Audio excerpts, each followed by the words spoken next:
Nuevamente continuamos con esta conferencia del ciclo internacional que está haciendo el Centro de Investigaciones Arqueológicas, Antropológicas y de Administración de Tiwanaku. Hoy estamos para hablar sobre una temática que es realmente muy significativa, referido a lo que es la gastronomía. Tenemos muchas preguntas, como los que trabajamos en este área de patrimonio, así como la sociedad. La gastronomía del pasado es lo mismo de hoy día. Han cambiado muchísimo. Muchas de estas pautas nos estará hablando uno de los investigadores que ha trabajado acerca de este tema.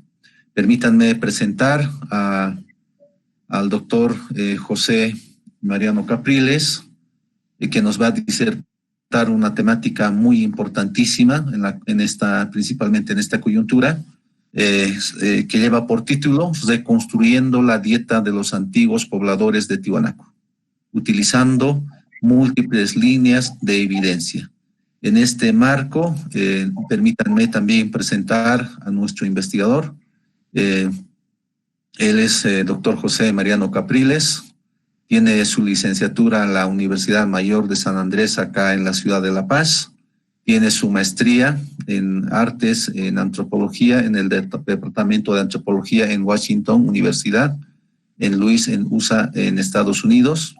También tiene su doctorado en arqueología en el Departamento de Antropología de Washington Universidad en Estados Unidos.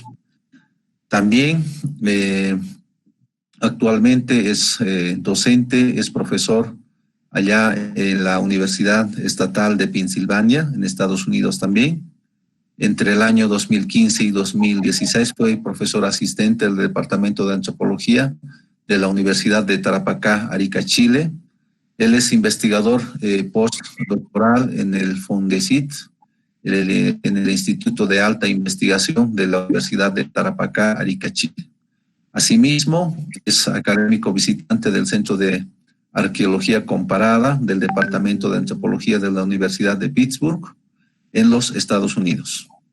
Es instructor de la Universidad de Washington Universidad, también allá en Estados Unidos. Tiene numerosos libros producidos a nivel intelectual.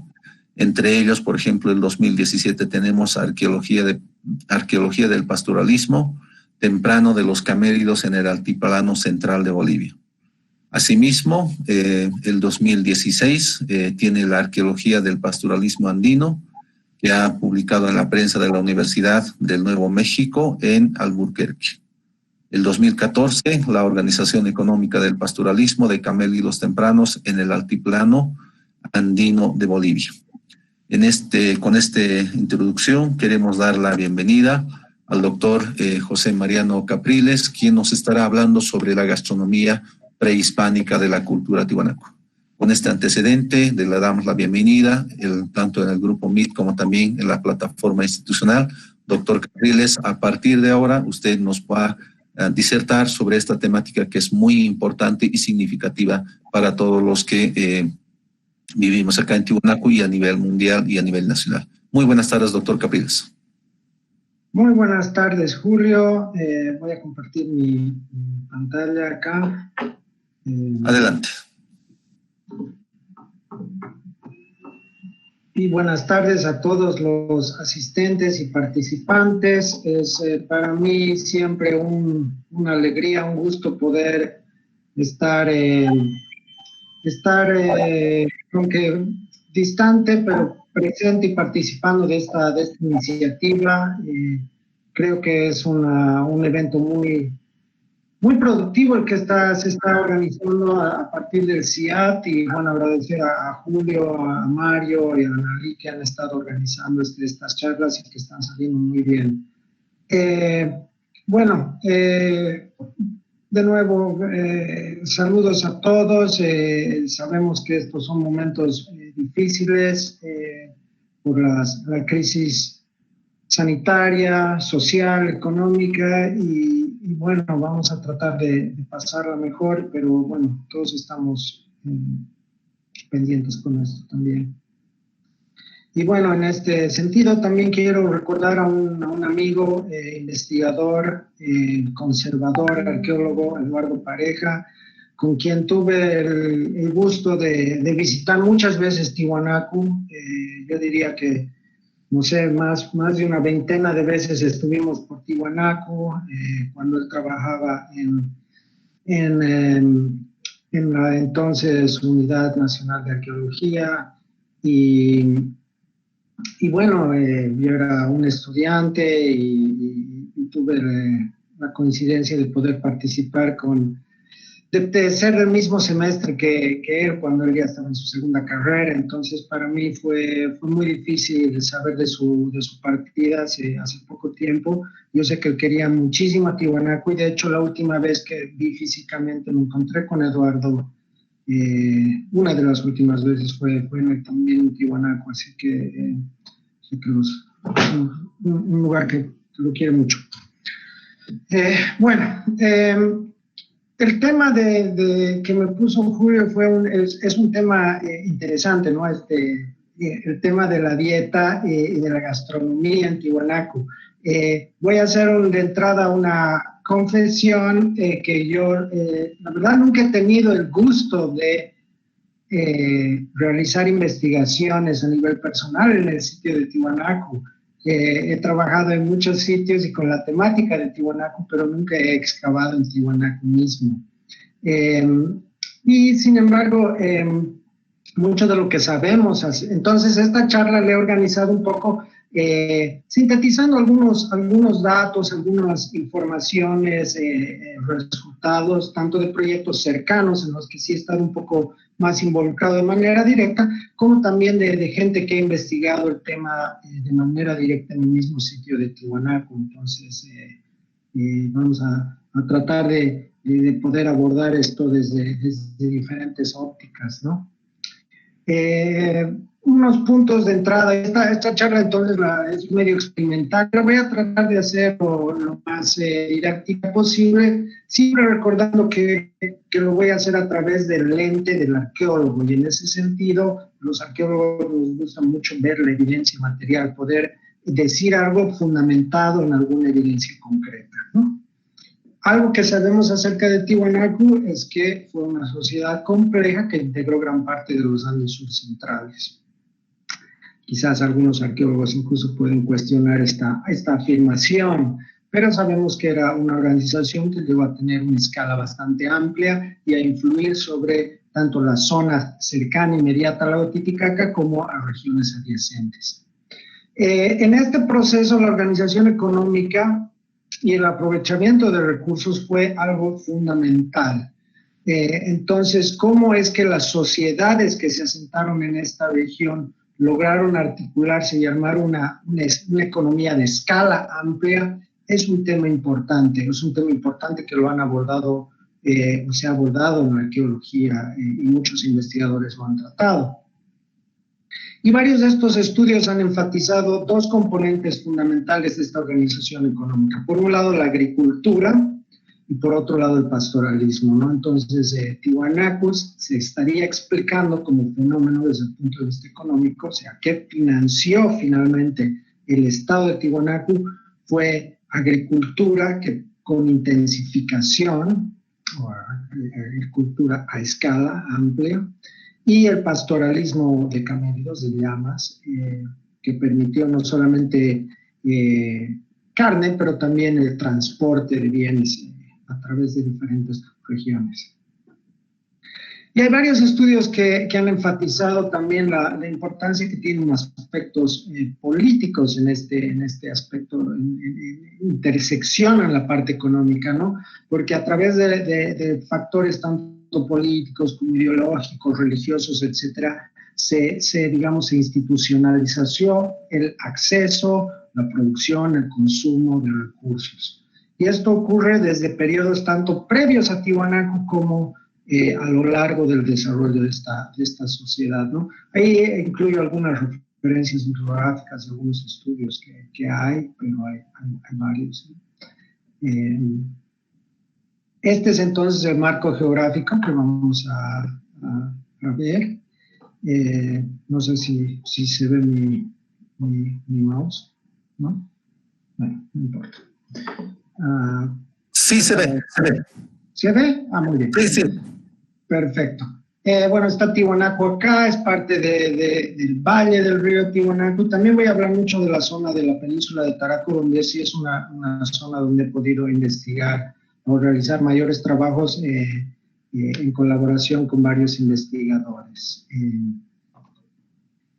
Y bueno, el marco cronológico en que nos vamos a situar es un marco cronológico complejo, ¿no? Que parte desde, digamos, el periodo arcaico, un periodo que ha estado más enfocado en los últimos años y que se caracteriza por sociedades que son fundamentalmente cazadoras, recolectoras, es decir, que cazan, recolectan su comida, ¿no? Entonces, ¿cómo era su dieta de estos individuos? Era una dieta fundamentada en aprovechar recursos silvestres, fundamentalmente, ¿no? Asumimos guanacos, por ejemplo, vicuñas y muchas especies que eventualmente van a ser domesticadas de plantas, ¿no? Probablemente pequeños tubérculos, pseudocereales, cereales, que eventualmente fueron domesticados, ¿no?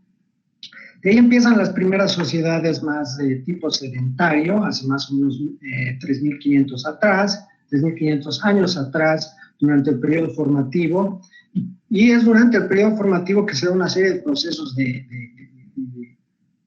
escala, ¿no? Aquí es donde las sociedades empiezan a crecer, hay un crecimiento demográfico, poblacional, que repercute en generar estrategias de producción de alimentos que sean cada vez más eficientes, ¿no? Más productivas. Y todo eso va a canalizar, en algún momento se va a catalizar el estado de Tiwanaku, hablamos de más o menos por ahí, por el 500, 600 después de Cristo, ya como sociedad estatal. Y eventualmente también se va a desintegrar Tiwanaku y vamos a tener la emergencia de sociedades ya productoras de alimentos, etcétera, ¿no? Hay un marco también ambiental que acompaña este proceso, ¿no? En el cual el lago Titicaca y sus fluctuaciones van a tener un rol muy importante, ¿no? En el arcaico medio, o sea, más o menos antes de 4.000 años atrás, el nivel del lago prácticamente se había reducido muchísimo, y si vemos este mapa de altimetría, podemos observar que el lago menor, el lago Ñaymarca, la parte sur del lago Titicaca, no es un lago muy profundo. Entonces, fluctuaciones ambientales pueden tener un rol importante. Entonces,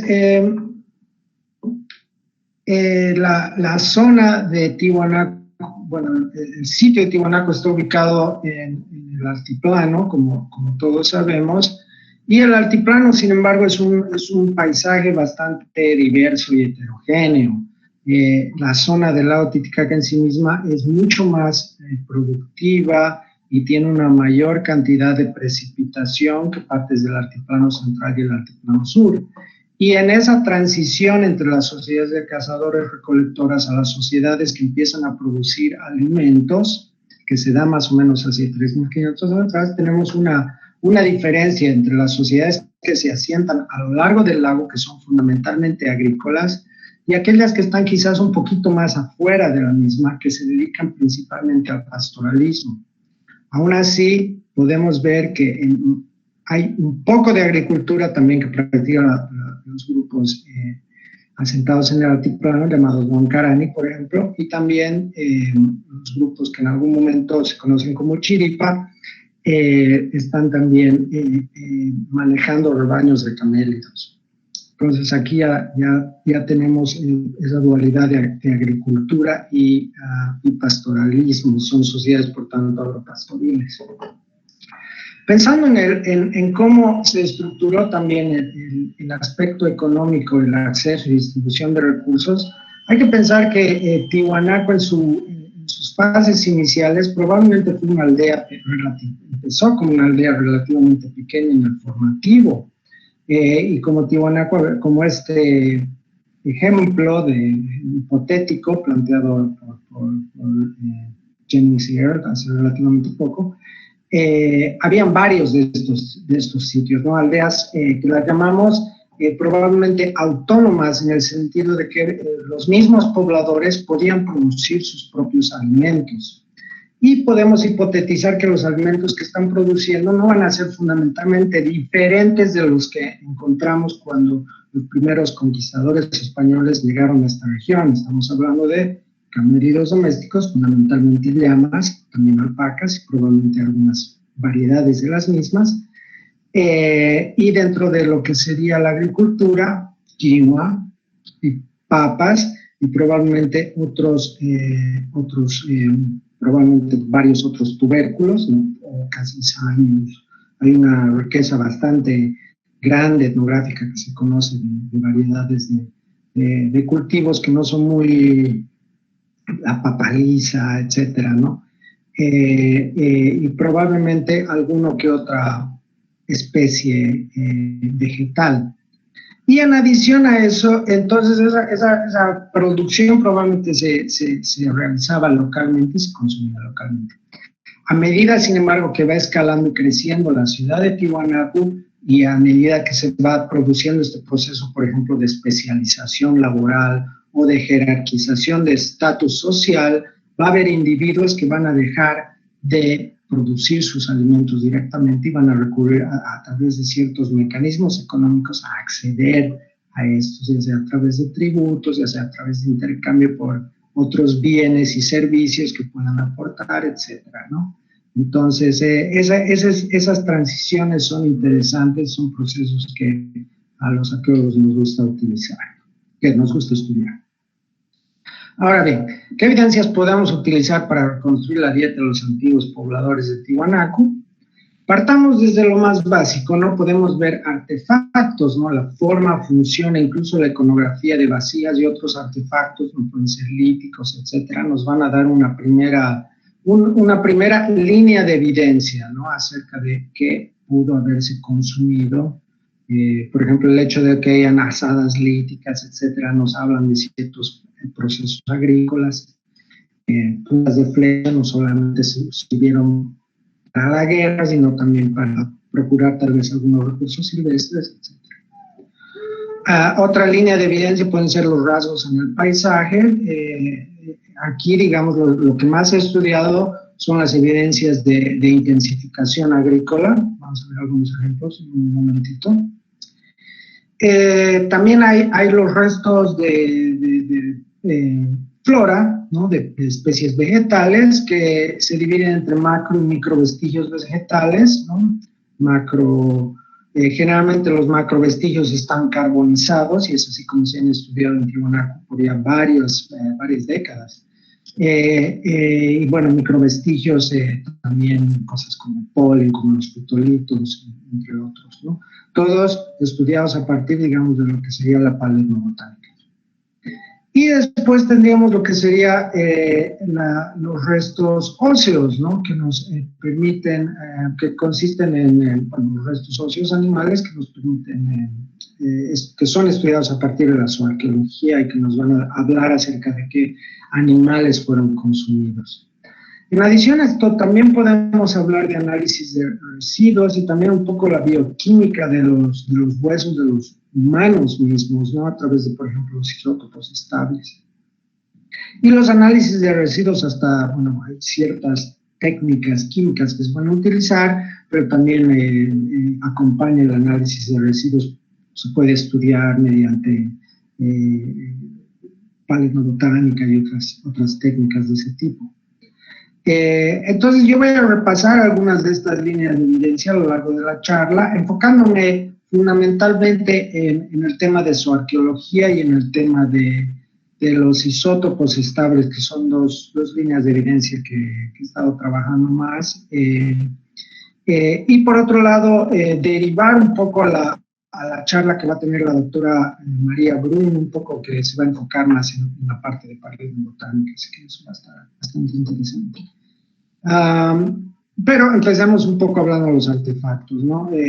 En otras charlas ya hemos podido ver, digamos, la riqueza del repertorio de vasijas que tiene Tiwanaku, ¿no? Y esta es una de las características fundamentales de esta sociedad, la gran cantidad de piezas que existen, ¿no? Entonces, una de las hipótesis que se lanza en relación a esto es que Tiwanaku pudo haber sido un estadio que llaman hospitalario, ¿no? Que era un lugar donde se realizaban muchas ceremonias, donde había un consumo muy conspicuo, ¿no? Había bebida y comida, era parte de lo que se hacía cuando uno iba a Tiwanaku. Y bueno, la manifestación de eso material, son gran cantidad de vasijas, tanto de cocinar, de almacenamiento, pero sobre todo la vasija de servicio, ¿no? Que incluye cosas como estos tazones, en este caso uno que tiene además la representación de una llama con su carga, con su cuerda, que nos habla incluso de acceso a otras regiones, pero nos habla también del animal fundamentalmente, el camélido. ¿No? Y que podríamos pensar que en estos tazones uno podría servirse de cosas como sopas, como sobre todo esos guisos, qué sé yo, ¿no? Pensando incluso en la gastronomía etnográfica que tenemos, en la gastronomía tan rica que tenemos en Bolivia, y que es de paso una de las cosas que uno más extraña cuando está afuera siendo boliviano, ¿no? Digo que por una salteñita daría cualquier cosa. Pero bueno, y también están todos estos queros que fueron para consumir bebidas que fueron probablemente elaboradas con ciertas plantas que permitían, ¿no?, el fermento de alcohol, etcétera, ¿no? Estamos pensando fundamentalmente en cosas como la chicha de maíz, etcétera, pero que para saber a ciencia cierta si fueron utilizadas de esa manera hay que buscar las evidencias concretas de ello en los residuos mismos de las piezas. Uno de los resultados bien interesantes de esto, a partir del trabajo que, por ejemplo, Andy Roddy con Christine Hastorf han desarrollado, pero sobre todo Andy con su análisis detallado de las piezas, fue ver un poco cómo va cambiando la vasija a través del tiempo. Y una de las cosas que me parece muy interesante que evidencia es cómo algunos de estas tazones y vasijas se van reduciendo, por ejemplo, del periodo formativo medio hacia el formativo tardío. Y esto se estaría produciendo también en relación a prácticas de consumo. Una vasija amplia, un tazón amplio, da a pensar que puede ser compartido, donde la comida puede ser compartida y varios pueden participar como un aptapi, ¿no?, etnográfico, o un aptapi actual. La gente va y comparte, todos están participando del consumo, hacia un consumo un poco más reducido, con piezas personales, que es lo que uno observa en el repertorio de Tiwanaku a partir del formativo tardío y también en el Tiwanaku clásico. Ahora, esto no le quita que ciertas prácticas colectivas hayan podido persistir, porque en Tiwanaku también tenemos vasijas bastante amplias. Pero por ejemplo, esa evidencia nos da a pensar y reflexionar acerca de las posibilidades que ofrece ese material. Ahora, hay que pensar también en el altiplano y los tipos de recursos que tenía disponibles, ¿no? Aquí tenemos, por ejemplo, un altiplano sin mucha población va a tener ciertos recursos asociados a las orillas de los lagos, y ahí es probablemente donde cazadores-recolectores probablemente se sentaban, procuraban algunos recursos de estas zonas, lugares donde los animales iban a beber, probablemente son buenos lugares para la cacería, y quedan algunos restos de esas actividades. Y hay que pensar que en el altiplano no solo hay camélidos, ¿no? Hay, sobre todo en las zonas cercanas a fuentes de agua, como el lago Titicaca, hay una riqueza, hay una diversidad de especies muy amplia, sobre todo de aves. Hay aves tanto acuáticas como terrestres, pero también hay mamíferos pequeños y medianos que fueron recursos muy utilizados por los pobladores en el pasado y a lo largo del tiempo. De hecho, el consumo de recursos silvestres, si bien se redujo en comparación a los camélidos domesticados, como vamos a ver un poquito más adelante, persistió a través del tiempo.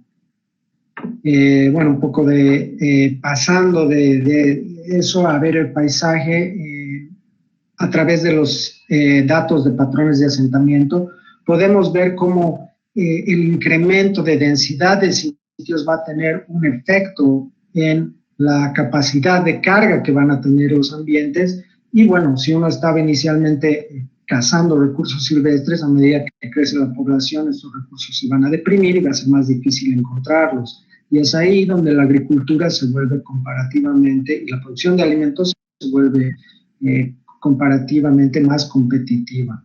Y esto es algo que vemos a lo largo del periodo formativo. Y algo que estaba mencionando es esto del entorno ambiental. A lo largo de las diferentes fases de desarrollo, el nivel del agua ha fluctuado de manera importante, ¿no? Ya la exposición de Christophe Delahaye habló un poquito de cómo hay evidencias subacuáticas de muchos asentamientos de diferentes épocas.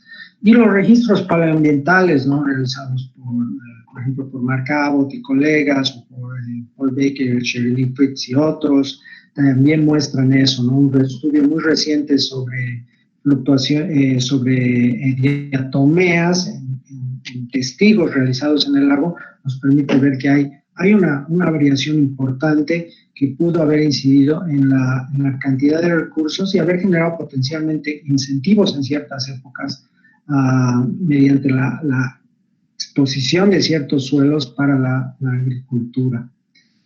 Y lo que, bueno, observamos y lo que tantos investigadores han destacado y se enfocaban en estudiar, sobre todo durante los 80s y 90s, han sido los famosos sucacollos, camellones, campos elevados de cultivo, lo que quieran ustedes llamarle, una tecnología de intensificación agrícola, ¿no? Que nos muestra que en algún momento Tiwanaku estuvo financiado fuertemente por este tipo de procesos productivos, ¿no? Y en la cuenca del río Catari se ve evidencias muy fuertes de la importancia que tuvo este patrón de agricultura intensiva. Y acompañando eso, probablemente hubo, fuera de las zonas de alta productividad agrícola, diferentes estrategias de pastoreo.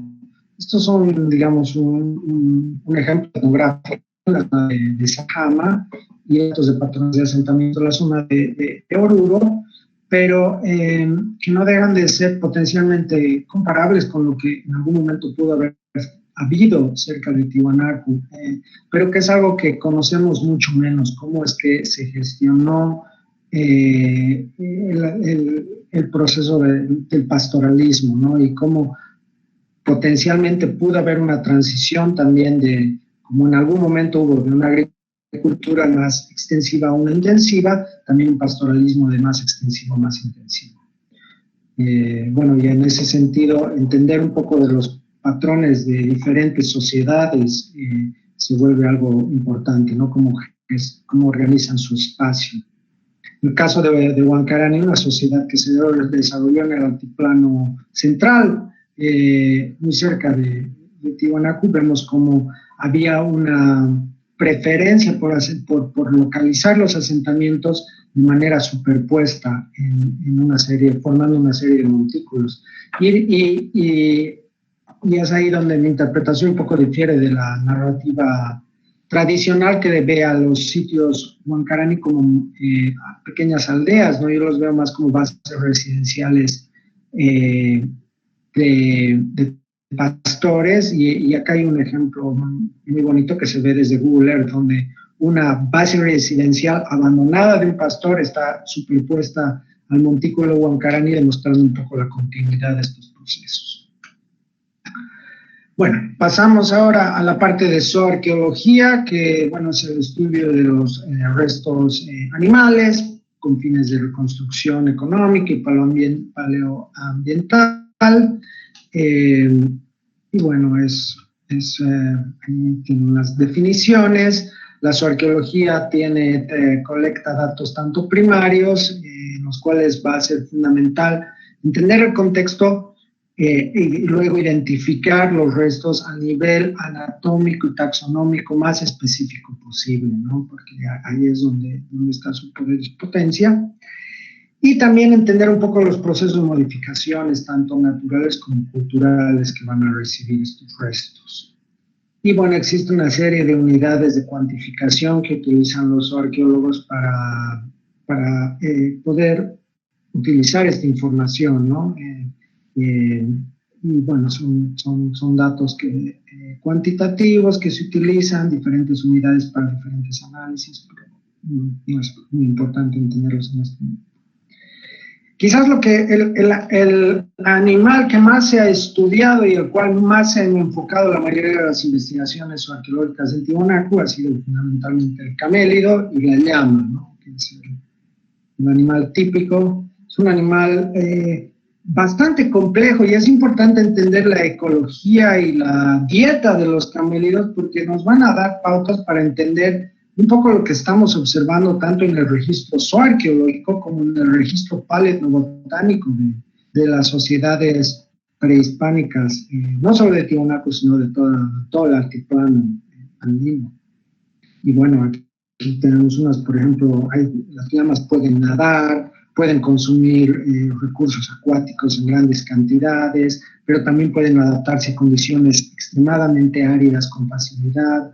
Entonces es un animal bastante plástico, pero bastante complejo en ese sentido. Para quienes no han visto un conjunto arqueológico, esto es un poco lo que, cómo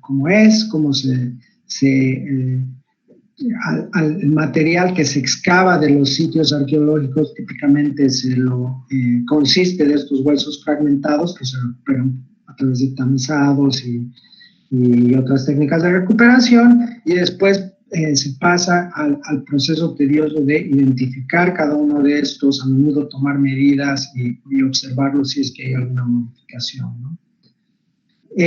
Uno de los trabajos, existen algunas tesis que se han hecho, tesis doctorales y de licenciatura también sobre su arqueología en Tiwanaku. Un trabajo importante fue el de Alan Webster, que se presenta acá, que fue uno de los primeros en mostrar, digamos, ya qué es lo que hay, en qué consiste la fauna de Tiwanaku, ¿no?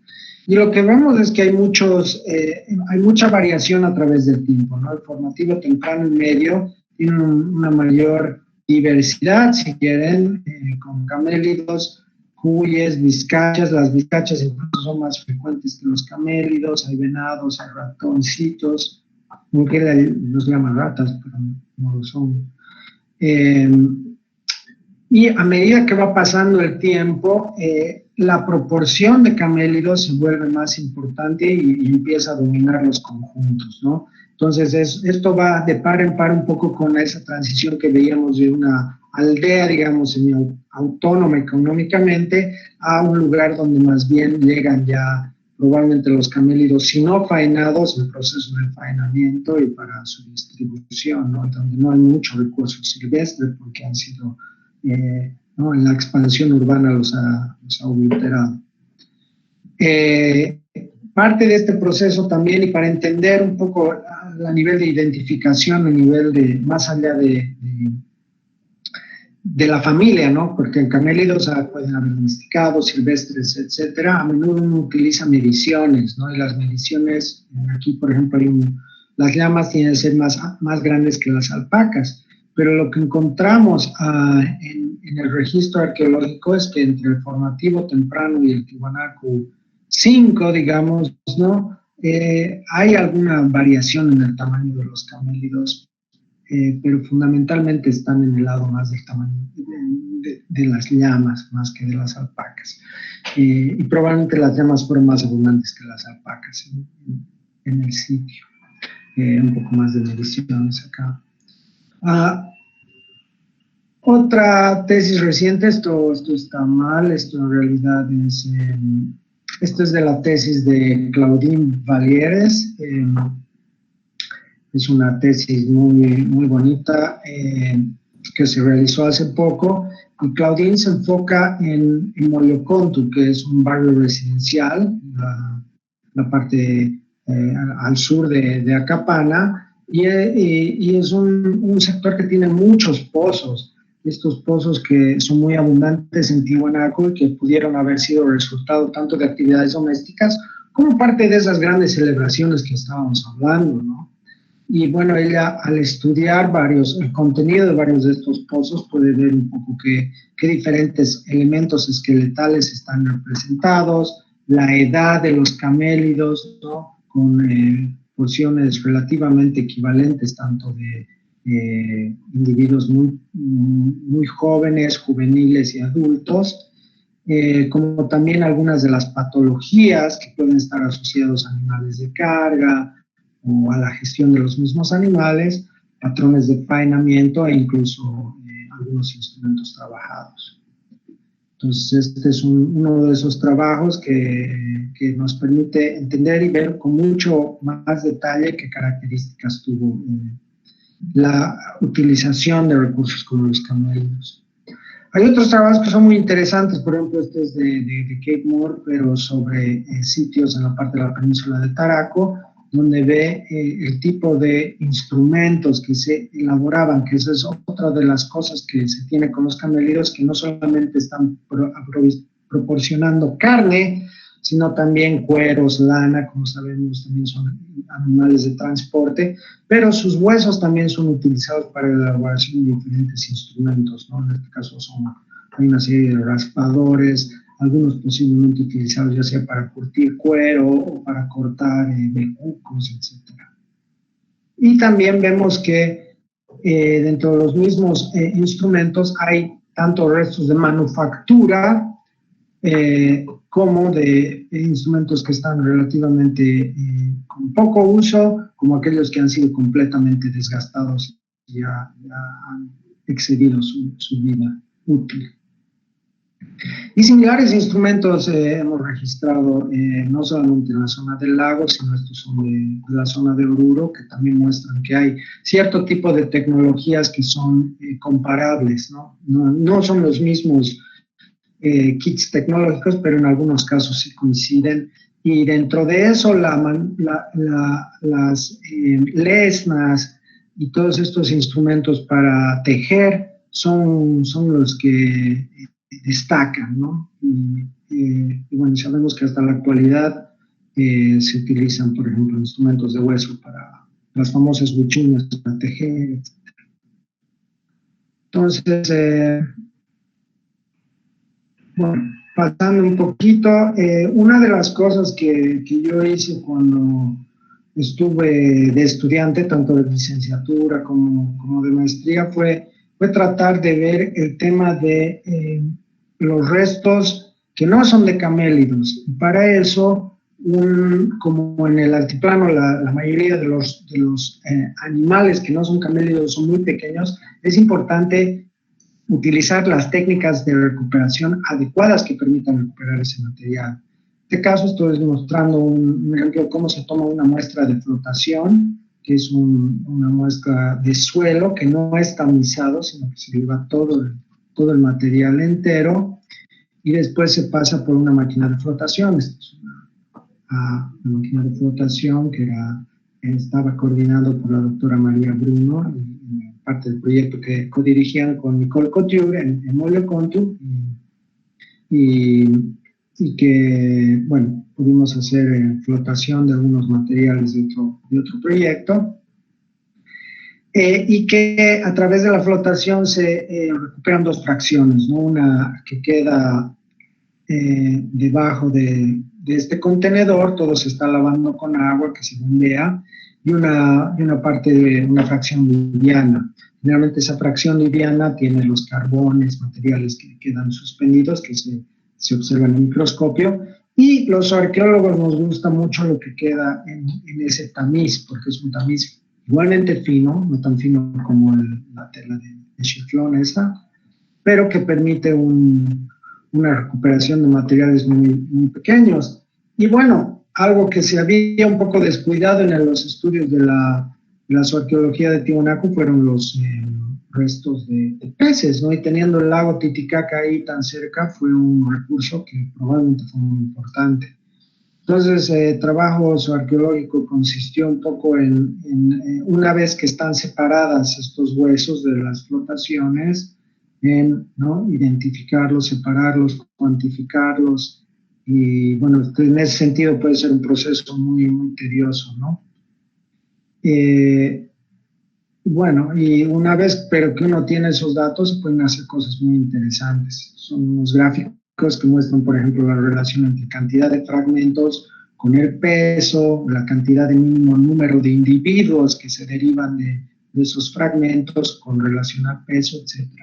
¿Esto por qué? Porque si uno sabe que hay relaciones bastante positivas entre estas, que hay una correlación positiva entre los mismos, en vez de tener que pasarse todo ese proceso de identificar absolutamente todos los restos de peces, se puede utilizar simplemente las fracciones generales de restos identificados como peces. Y eso es lo que hicimos para en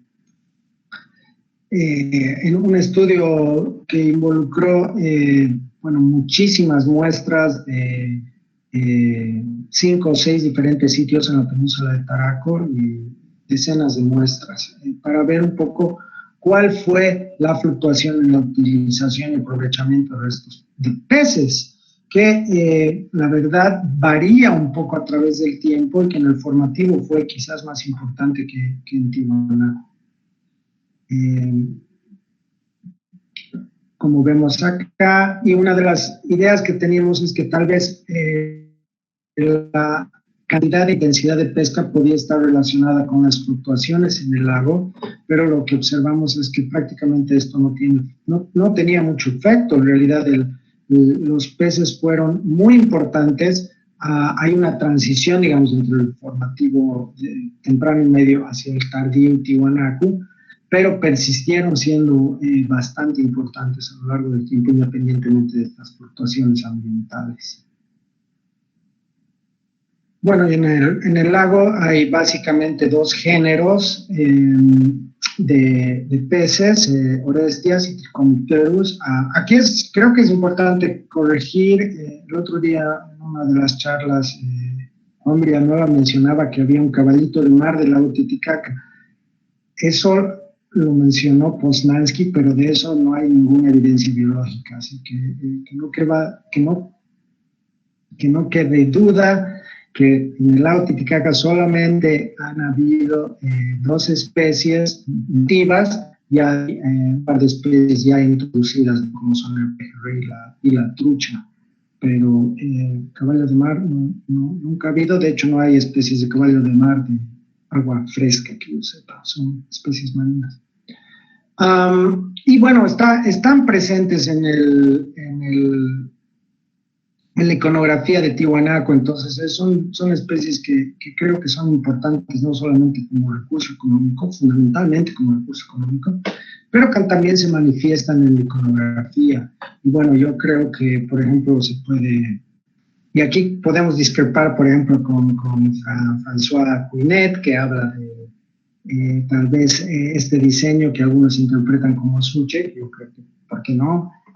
Podría ser otro, un jaguar o algún otro ícono, pero creo que hay suficientes evidencias para sugerir y plantear que la iconografía Tiwanaku y pez fue un recurso importante. Y no solamente los peces, sino también, como les decía, hay una riqueza muy grande en el registro zooarqueológico de los sitios, tanto de Tiwanaku como tal, como de los sitios adyacentes, que nos hablan del consumo y el aprovechamiento de especies silvestres. Esta es una hermosa pintura que acompaña un artículo de David Steedman y Christine Hastorf sobre la fauna, la ornitofauna que se encontró en el sitio de Chiripa, donde se hizo un estudio muy detallado. Este estudio se hizo en los 90 y se pudieron recolectar especímenes que se hicieron con todos los permisos, y después esto fue a una colección que es muy detallada que tiene la Universidad de Florida, que es la mejor colección de restos óseos de aves. Entonces se pudo hacer un trabajo de identificación muy específico donde hay una riqueza inmensa de aves y muchas, prácticamente todas, están representadas en la actualidad en la zona. Muestra que hay varias especies de gallinetas, varias orzocas o chocas, como las llamamos, hay varias especies de patos, pero también hay varias especies de aves menores, tanto terrestres como acuáticas. E incluso hay especies que actualmente que vienen de otras regiones, que se las trajeron posiblemente por sus plumas u otros aspectos, ¿no? Por ejemplo, el trogón, que es una especie tropical, ¿no? Que está representado en el conjunto de Chiripa. Bueno, entonces hay esas especies. Aquí les dejo algunas, por ejemplo, fotos de los tipos de huesos que se observan. Y bueno, también pensando en esas relaciones de intercambio, probablemente el charque y la distribución diferencial de carne fue un aspecto importante. No solo porque al crecer Tiwanaku como ciudad se da un proceso donde probablemente llegaba ya ciertos recursos ya faenados, sino también porque es hasta la actualidad una forma de conservar la carne muy efectiva, ¿no? Entonces, y a la par, o sea, si estamos hablando un poco de qué otros recursos pueden haber, creo que el intercambio que facilitaban los camélidos fue importante. Aquí les dejo una ilustración que es muy didáctica para ver, por ejemplo, lo que llama George Miller el efecto Charqui, ¿no? Donde tienes una sobrerepresentación de elementos de baja utilidad económica, es decir, las patas y las cabezas son abundantes en sitios de altura, mientras que en los valles las patas, una llama gorda, porque lo que está sobrerepresentado son los cortes más carnosos, ¿no? que se van a la región y a cambio de maíz que sube a la zona alta. Esto lo vio para la zona de Chavín de Huántar, pero no sería difícil pensar en un ejemplo potencialmente análogo para Tiwanaku. Ahora, en las crónicas, hay un artículo muy bonito de Tamara Bray que habla de, por ejemplo, los gustos. La sal y el ají fueron dos elementos muy importantes durante el tiempo de la conquista inca. Entonces, son dos elementos que todavía creo que no hemos explorado mucho su potencial en Tiwanaku. El ají, por ejemplo, no aparece mucho en el registro botánico, ya lo vamos a ver, y la sal ya sería un poquito, incluso hay que pensar formas de poder identificar esto, pero seguramente fue un recurso muy importante. Y ya les digo, hay que pensar en los animales, también por la bosta que producen, ya que fue un combustible muy importante que se utilizó en épocas precolombinas. Y si entramos a entender un poco la parte de paleobotánica, es importante reconocer que como la mayoría de los restos que se estudian son carbonizados, al menos los macrovestigios, muchos de esos macrovestigios se carbonizan porque entran como parte de la bosta de los camélidos, ¿no? Entonces estamos viendo lo que están comiendo los humanos de manera casi indirecta, porque están, digamos, plantando quinoa, y esas quinoas después lo que queda lo come el camélido, ¿no? Las chagas y demás, y después eso los humanos lo combustionan como combustible y después es lo que queda en el registro arqueológico, ¿no? Pero bueno, de lo que, y me imagino que María va a hablar mucho más en detalle de estos resultados, por ejemplo con Christine Hastor, pero sabemos que hay ciertos recursos que aparecen con mucha fuerza, ¿no? Y dentro de esos, dentro de las amarantas están las quinopodiáceas. La quinoa es algo que destaca. Quinoa fue una parte fundamental de la dieta en Tiwanaku junto con los camélidos, ¿no? Hay mucho también de lo que se llama parénquima, que es básicamente tejido de almacenamiento vegetal combustionado, ¿no? Y que es un proxy de lo que serían los tubérculos, las papas. Son muy abundantes también en Tiwanaku.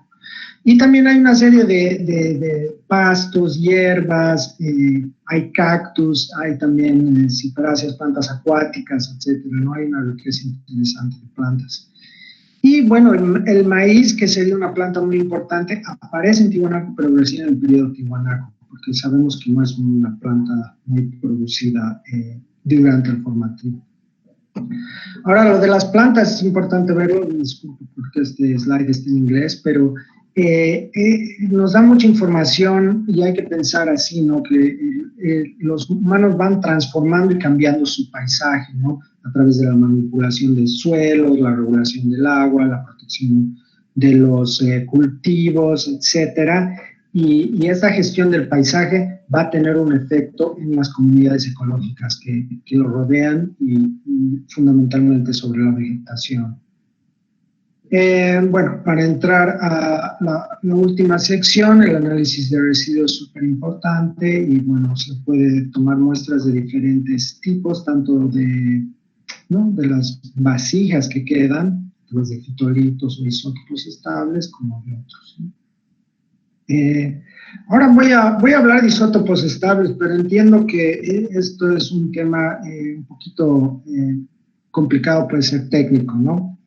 Entonces voy a simplemente definir que los isótopos estables son básicamente variaciones en el peso atómico que tienen los elementos, y que su estudio nos permite reconstruir los ciclos biogeoquímicos, que son las vías por las que las sustancias químicas se mueven a través de los componentes bióticos, es decir, de la fauna y la flora, y los abióticos, de la litosfera, ¿no? Atmósfera y hidrosfera de la Tierra, a través de la renovación de sustancias. Y bueno, en el colegio todos aprendemos que hay un flujo de materia y energía en los ecosistemas, por ejemplo, ¿no? Las plantas a través de la fotosíntesis generan, ¿no? Toda la cuestión de tejido vegetal, y hay los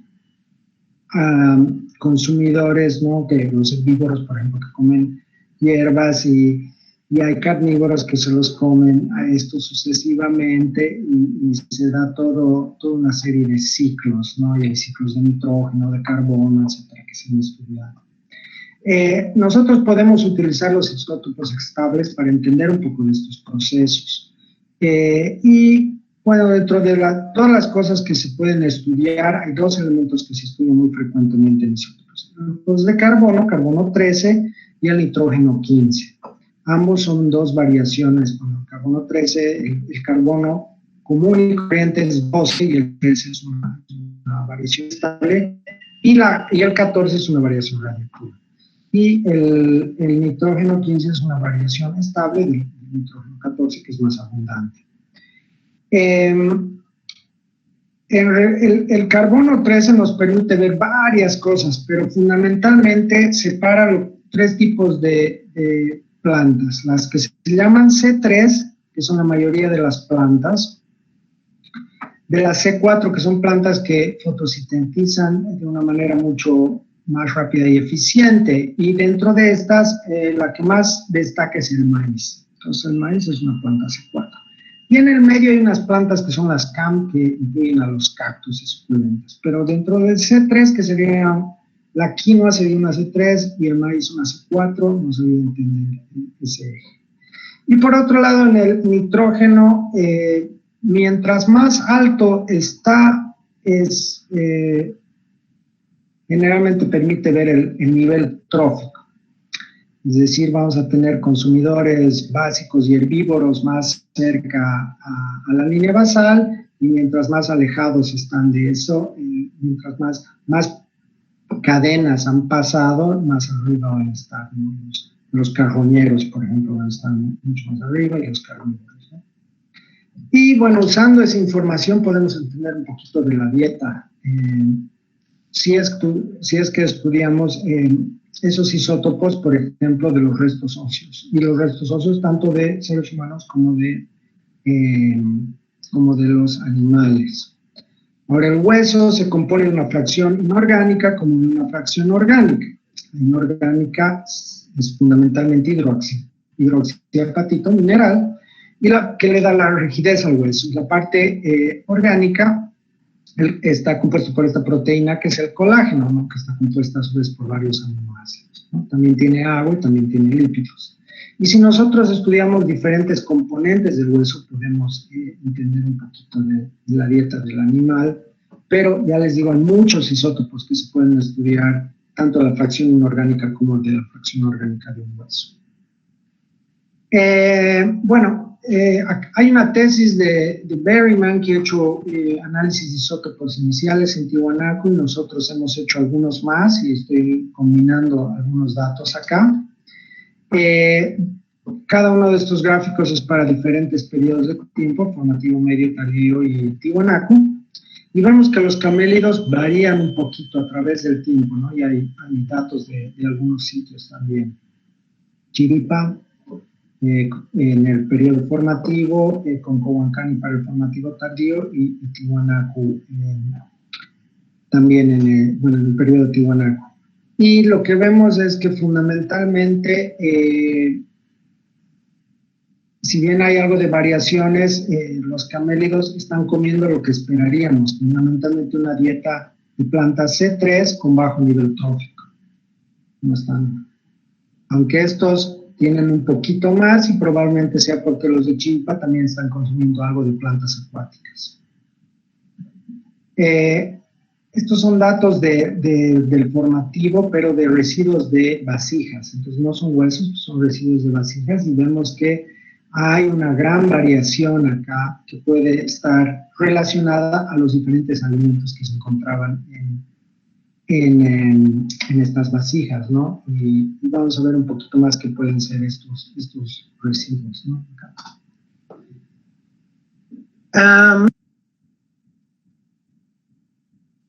Línea base, porque es importante tener estos datos, tanto de especies acuáticas que tienen patrones interesantes, como de peces actuales, ¿no? Y bueno, también hemos hecho el análisis con peces arqueológicos, esto con Christine Hastorp, y también mi colega Melanie Miller, con quien hemos hecho bastante de este trabajo de isótopos.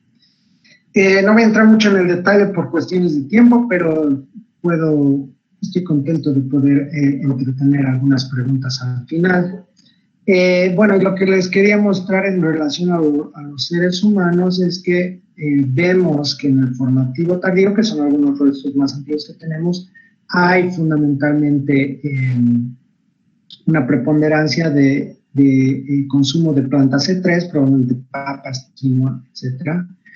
Y en Tiwanaku se da un consumo mayor de maíz, ¿no? Entonces el maíz se vuelve un recurso que se consume con bastante mayor frecuencia, entonces no es un recurso que se consumía tradicionalmente en la planta, sino que empieza muy fuertemente con Tiwanaku, probablemente en el formato tardío, en Tiwanaku es muy importante, y probablemente como parte de esas fiestas y celebraciones, ¿no? Probablemente más en chicha que otra cosa. Pero que también hay pobladores de Tiwanaku que no están participando de ese consumo y permanecen con una dieta similar.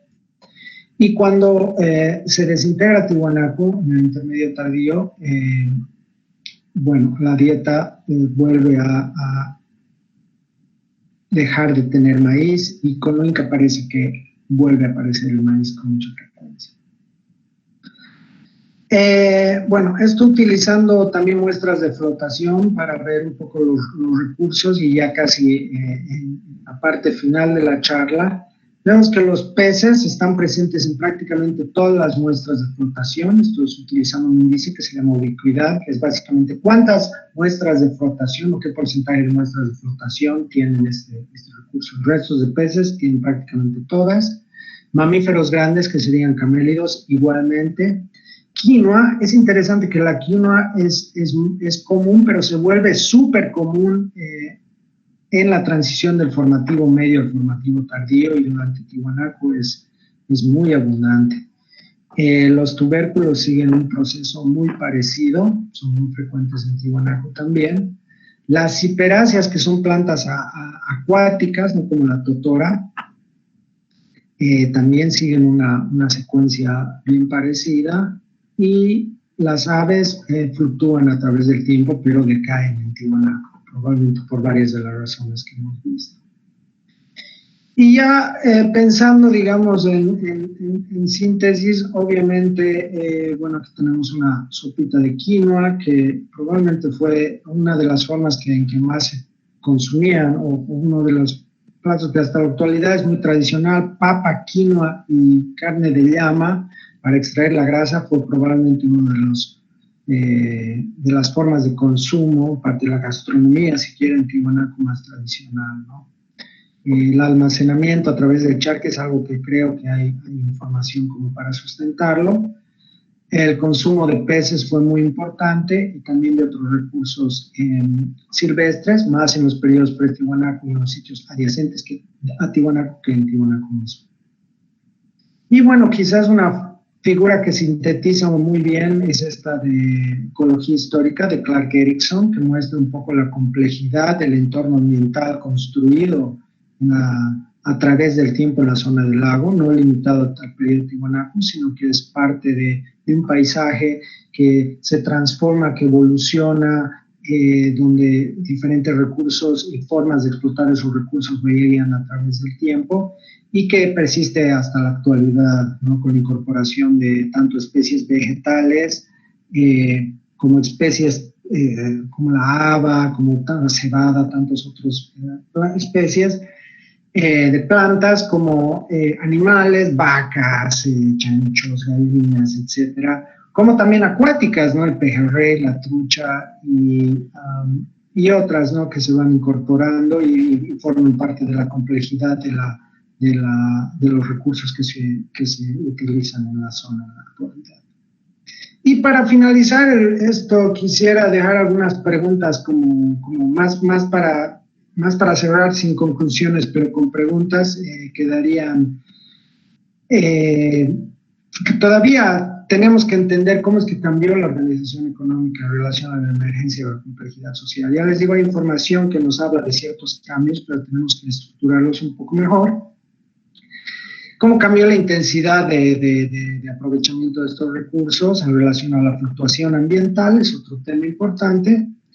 ¿Y qué rol tuvieron el intercambio y la gestión de recursos a través de otros procesos de intensificación y, digamos, de otros aspectos institucionales que influyeron en la dieta de los pobladores?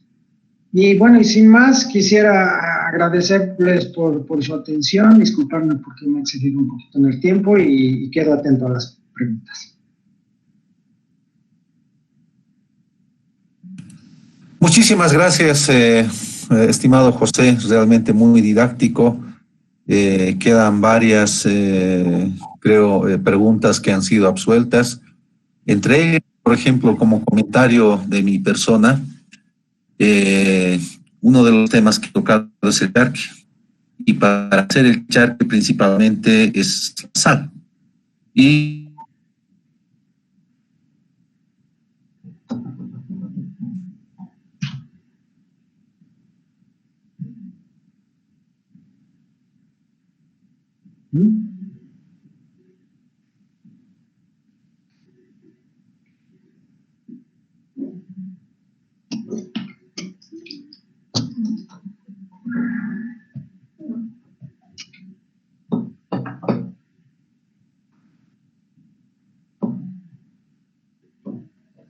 Aló, aló.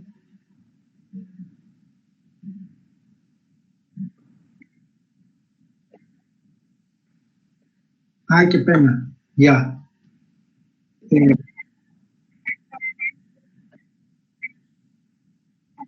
Sí, pues, sí, esperamos. Perfecto, dale, dale, dale. Doctor, buenas tardes.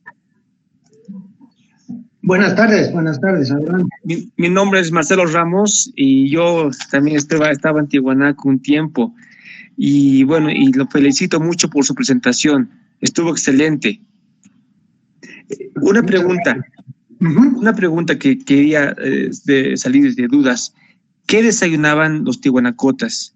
Nada más, por favor. Muchas gracias. ¿Qué desayunaban los tiwanacotas? Qué buena pregunta. Bueno, me imagino que desayunaban algo que les dé mucha fuerza, y probablemente haya sido un alimento en base a quinoa, papas y la carne de camélidos. Y la carne de camélidos, algo que no mencioné es que es un poco magra, es decir, que tiene baja cantidad de grasa. Y por eso es que todos estos conjuntos están muy fragmentados, porque la forma más eficiente de extraer la grasa es hirviéndola, cociéndola. Y eso es un recurso incluso más importante que la proteína en este caso. Entonces, probablemente desayunaron, yo diría, un buen caldo de quinoa con papa y grasa de camélido. Pero, bueno, esa es una hipótesis por el momento. Doctor, buenas noches. Buenas noches. Doctor, una consulta. Por lo que se puede ver en Tiwanaku, especialmente a los alrededores, que se puede encontrar todavía huesos de llama, y a la vez en los museos. Permítame dos preguntitas, perdone. La primera, a los alrededores del sitio arqueológico Tiwanaku aún se puede encontrar huesos de llama, camélido. Entonces, mi pregunta es la siguiente. ¿Ha habido un desorden en cuanto al momento de la producción de comida, por así llamarlo, que ellos esparcían los huesos de la llama por todas partes, o esto también se puede dar por razones ofrendarias? Y la segunda pregunta, disculpe, ¿en qué grado ha llegado a influir la hoja de coca y la alimentación propiamente de quinoa y de la llama y demás, para que el calcio en los huesos humanos sean tan notorios que en la actualidad, cuando se ven en los museos, se ve que los huesos humanos todavía tienen una cierta estructura consolidada y que ha durado tantos cientos de años que han llegado a museos, y hasta ahora lo podemos ver, y en alguna oportunidad en algunos lugares desolados donde hay todavía vestigios Tiwanaku, se han encontrado huesos que todavía se ven muy bien consolidados. Gracias, doctor. Ya, sí, muy interesantes las preguntas. Existen restos óseos de camélidos alrededor de Tiwanaku porque era una gran ciudad, entonces lo que vemos ahora no es más que una porción del complejo, y fundamentalmente, por ejemplo, vemos algunos de los templos, etcétera, ¿no? Y cuando se van exponiendo esos huesos, generalmente son restos de actividades concretas, ¿no? Basurales de viviendas y de actividades domésticas, o también, si están cerca de alguna estructura ceremonial, pueden ser restos dejados de consecuencia de alguna actividad ceremonial. Todo eso se identifica cuando se hacen las investigaciones, las excavaciones arqueológicas, y eso es parte de lo que conocemos como contexto arqueológico, que es muy importante. En relación a tu segunda pregunta, el tema de la nutrición es un tema importante, que yo no lo he estudiado con detenimiento, pero los restos óseos que se recuperan de las tumbas, por ejemplo, de la gente de Tiwanaku, nos hablan acerca de qué nivel de nutrición tenían. Habían casos de desnutrición, como había individuos que tenían buena nutrición, y en esa medida la quinoa es un alimento excelente, o sea, tiene los 25 aminoácidos, etcétera, no es un alimento muy completo. Pero bueno, como hay un tema de desigualdad social, también había individuos que no tenían acceso a todos los recursos que podían estar disponibles. Ahora, el tema de la conservación de huesos es un tema que nosotros llamamos tafonómico. Eso tiene que ver más con cómo se conservan los huesos dentro del suelo. Por ejemplo, si un hueso está expuesto al sol por la radiación ultravioleta, se va a destruir en muy poco tiempo, y eso lo saben los conservadores de Tiwanaku, y eso es independientemente de la nutrición de ese individuo en particular. Creo que el Julio ya está de vuelta. Estabas hablando, Julio. Sí, disculpa, José, se cortó la señal básicamente desde Tiwanaku, pero sí puedo ver aún desde el celular, ¿no? Sí, creo que han transmitido. Si no puedo transmitir del grupo, por favor, puedes ir leyendo. Vamos a ir intercalando uno del Facebook y otro del plataforma Meet, por favor. Yo le transmito del Facebook. Severino Loza pregunta. Buenas tardes. Tengo estas preguntas. Los antiguos pobladores de Tiwanaku y los alrededores de estas culturas, ¿qué costumbres tenían sobre los alimentos? Es decir, como la papa, maíz, el grano de cebada, la oca, la carne de llama, etcétera. ¿Qué otros alimentos más eran sus dietas? ¿Y qué es lo que no se debería de comer por respeto a la madre tierra como la Pachamama, que era algo sagrado en ese entonces? Esa es una pregunta muy, muy buena y muy difícil de contestar. Un tema que es bien difícil de verlo es el tema de los tabús alimentarios, es decir, qué cosas no se comían, porque a veces el hecho de que aparezcan o no aparezcan en el registro arqueológico puede ser consecuencia de varios procesos. Ya les digo, mucho de lo que vemos en el registro de los restos carbonizados de plantas no es porque sean restos que han sido consumidos por los humanos en sí mismos, sino es porque los camélidos los consumieron y en sus heces fueron quemadas como parte de combustible y es así como se han conservado.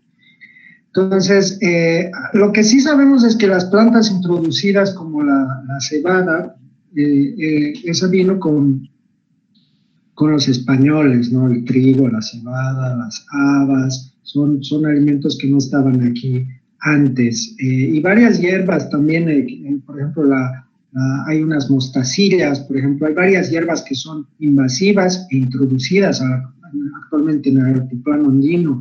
Entonces, el altiplano andino fue muy diferente a lo que se ve en la actualidad, ¿no? Por ejemplo, esos eucaliptos que son tan abundantes ahora en los cerros y demás son plantados y hace relativamente poco tiempo, etcétera, ¿no?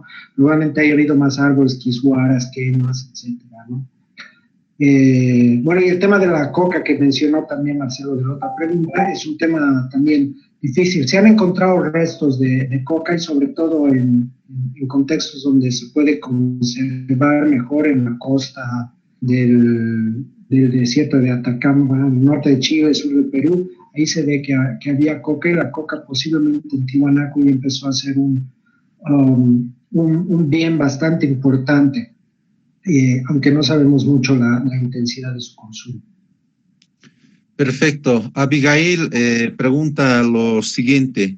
Nos ha mostrado una alimentación global. ¿Es posible distinguir la ingesta de alimentos que caractericen a clases sociales definidas? Es una excelente pregunta y se podría, si es que, por ejemplo, excavamos un entierro y sabemos que, por ejemplo, un entierro que tiene muchos querus o muchas ofrendas que nos hablan de que ese personaje pudo haber sido pertenecido, por ejemplo, a la élite gobernante de un esqueleto excavado en una zona un poco más doméstica y sin tanta ofrendas, podríamos asumir que esos individuos eran de diferentes clases sociales y estudiando, digamos, la química de esos individuos podríamos ver si hay diferencias. Esto se lo ha hecho de una manera todavía inicial, tratando de ver si hay diferencias entre diferentes sectores del sitio, pero las muestras todavía son muy pequeñas como para decir algo conclusivo. Y bueno, como Julio y la gente que trabaja en Tiwanaku sabe, todavía así como unas tumbas espectaculares de los reyes y señores de Tiwanaku, todavía no se han excavado muchas, entonces no tenemos buenas muestras para estudiar eso, pero sería una pregunta muy, muy interesante.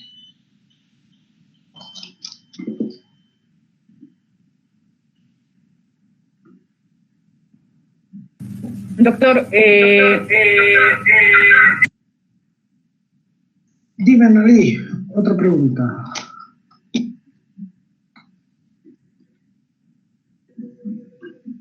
Sí.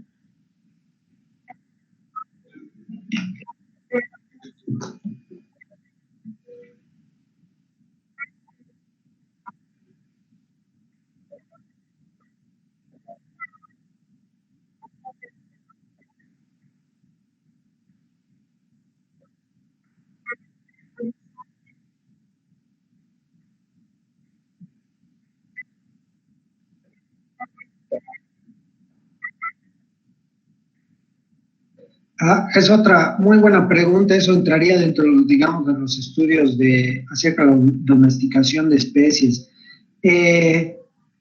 ¿Cómo lograron hacer eso? Probablemente seleccionando algunas, bueno, digamos, dos métodos iniciales. Inicialmente, utilizando algún procedimiento como para quitarles cierto tipo de toxicidades y eventualmente ir seleccionando, ¿no? La selección artificial consiste en justamente ir seleccionando los individuos dentro de la especie que tienen menos, por ejemplo, toxicidad o son un poco más grandes, y ir básicamente guiando el proceso de reproducción de estas especies y dentro de diferentes generaciones y idealmente van entrando en un proceso de domesticación. Esa es la idea tradicional de la agricultura, pero lo que sabemos ahora es que los individuos a menudo no son conscientes de que pueden generar esos procesos, entonces son más como consecuencias de otros procesos que están ocurriendo de selección, probablemente y que lleva muchas generaciones de cómo es que se dan esos procesos específicos de domesticación. No sé, voy a dar un ejemplo. Por ejemplo, tengo una colega acá que trabaja con los Martu, que es un grupo de aborígenes australianos. Los Martus consumen unos tomates silvestres que son solanáceas, son de la misma familia de la papa.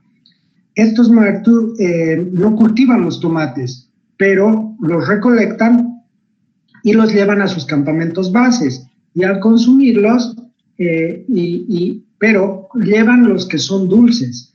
Y un arbusto puede tener varios de estos frutos, y algunos son amargos y otros son dulces. Entonces ellos los prueban y escupen y solamente se llevan los que son dulces. Entonces van seleccionando de esos los que son dulces y los llevan a sus campamentos, y en sus campamentos, por las condiciones así de disturbio, a menudo aparecen estas plantas y ya son las más dulces. Entonces con esos procesos realizados por muchas generaciones pueden afectar ¿no?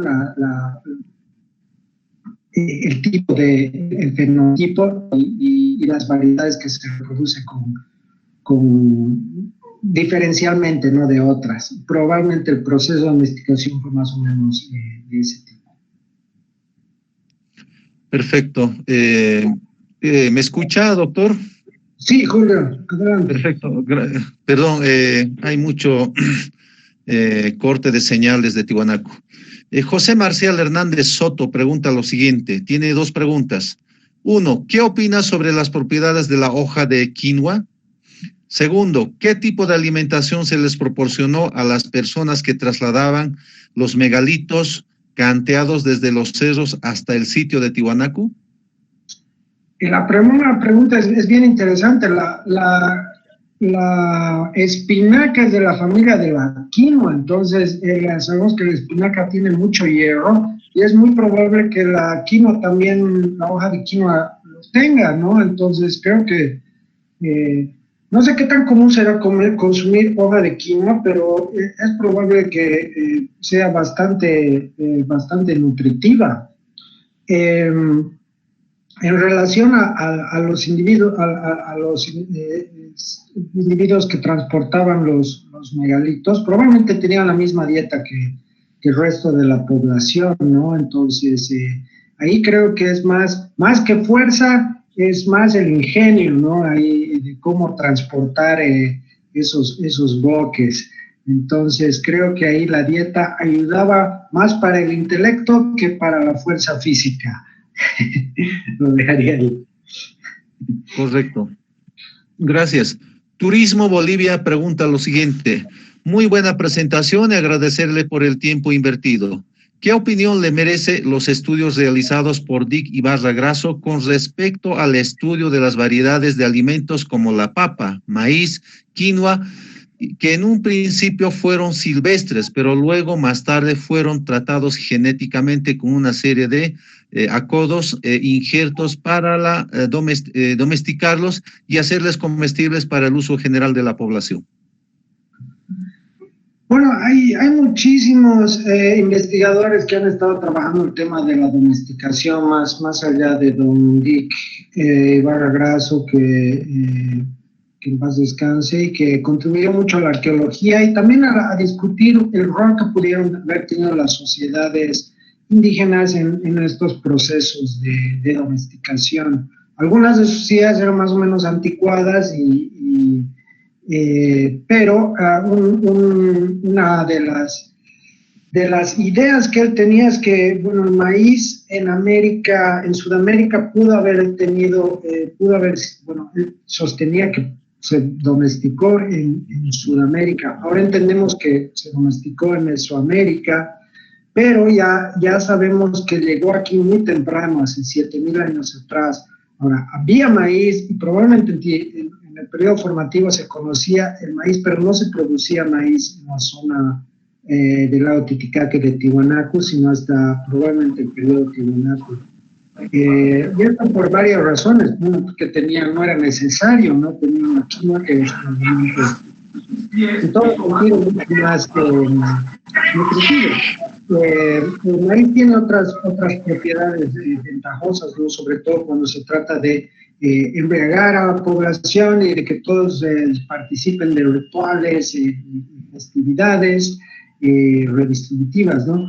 Pero entonces creo que nos falta muchísimo por entender más acerca de los procesos de domesticación y creo que deberíamos hacerlo porque vivimos en una región megadiversa. Bolivia es un lugar megadiverso donde se dieron muchos de estos procesos de domesticación, tanto de fauna como de flora. Y en ese sentido, proteger las variedades silvestres y evitar, por ejemplo, la introducción de transgénicos, si me permiten opinar al respecto, me parece que debería ser algo que deberíamos enfatizar como sociedad. Correcto. Juan Humberto León Espinosa pregunta lo siguiente: ¿hubo más huesos de camélidos como el guanaco? Es buena pregunta. Probablemente hayan algunos huesos de guanaco entre la gran cantidad de huesos de llama que hay en Tiwanaku, pero probablemente fueron la gran minoría. Yo creo que el porcentaje, ya con la ciudad de Tiwanaku son los animales domesticados los que preponderan en los conjuntos. Pero mientras uno más retrocede en el tiempo, el guanaco es más frecuente, aunque es difícil diferenciarlos anatómicamente. Perfecto. Janine Alcón pregunta lo siguiente: ¿cómo detectar entre las plantas introducidas y las plantas nativas? Bueno, eso de alguna manera sabemos cuáles plantas habían antes de la conquista y cuáles fueron introducidas. Gracias. Y a menudo cuando analizamos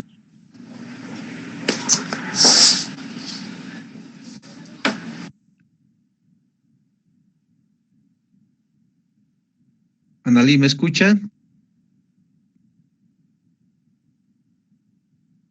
Aló.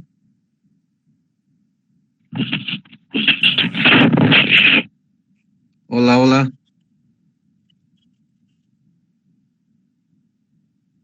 Doctor Capriles, su micrófono tiene que encender, creo. Perdón, se cortó. Ahora sí, adelante, por favor. Ya. Era la pregunta de... Sí. Sí, ¿sabían más huesos de los camélidos como los de guanaco?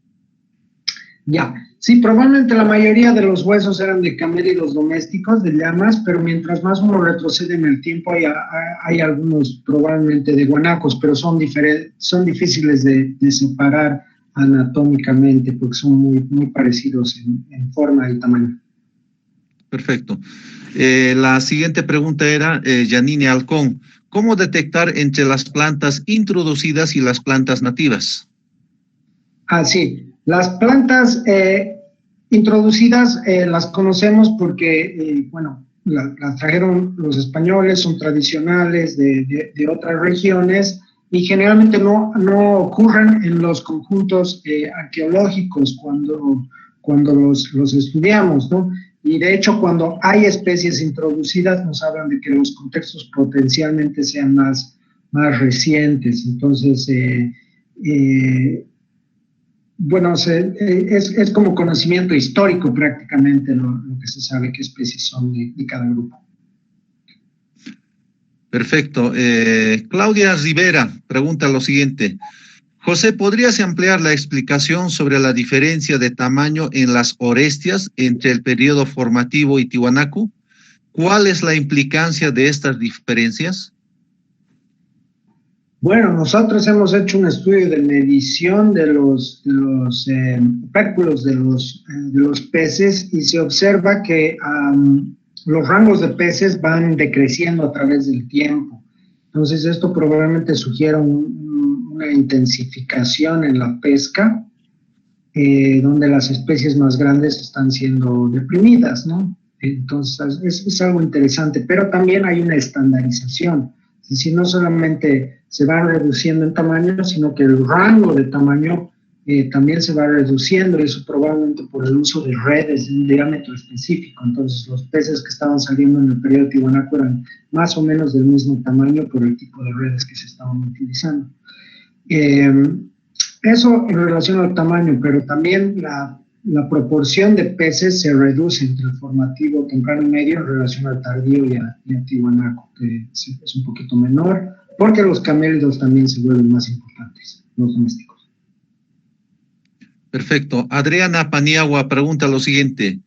¿Qué es lo que más producían como agricultores? Es decir, lo que más sembraban para poder alimentarse.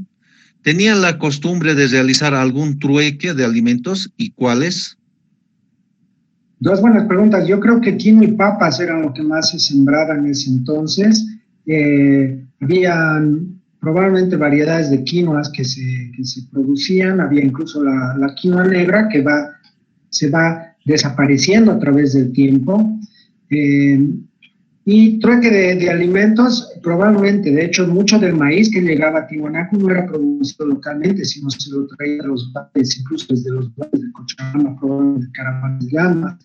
Lo mismo probablemente con la coca, con algunas plantas psicotrópicas, y algunas, incluso en la pirámide de Acapana se han encontrado semillas de algunas especies de árboles tropicales. Entonces, había bastante de esos materiales que tuvieron a Tiwanaku, cosas un poco más exóticas. Pamela Gómez Jiménez, felicidades por la presentación. La pregunta, ¿existe algún dato sobre la diferenciación social en el tipo de alimentación que se consumían en Tiwanaku? Es buena pregunta, relacionada también con la que se preguntó un poquito antes. Todavía no sabemos, es muy probable que sí, probablemente los grupos de élite consumían, por ejemplo, más maíz, porque probablemente participaban más de estas fiestas. Entonces es probable que esos que aparecen con mayor cantidad de plantas C4 en sus isótopos, quién sabe, tal vez incluso un poco más carne, y puedan estar en ese grupo. Generalmente se da así, ¿no? Las élites tienen que consumir mejor dieta que algunos de los pobladores que subsistían en base a recursos un poco, ya, no tan, pero la diferencia habría sido esa. Yo creo que es más consumo de maíz que otra cosa. Perfecto. Abigail pregunta lo siguiente, aparentemente la alimentación era manual. ¿Se encontraron utensilios para la alimentación personal más sofisticadas? Buena pregunta en relación a eso.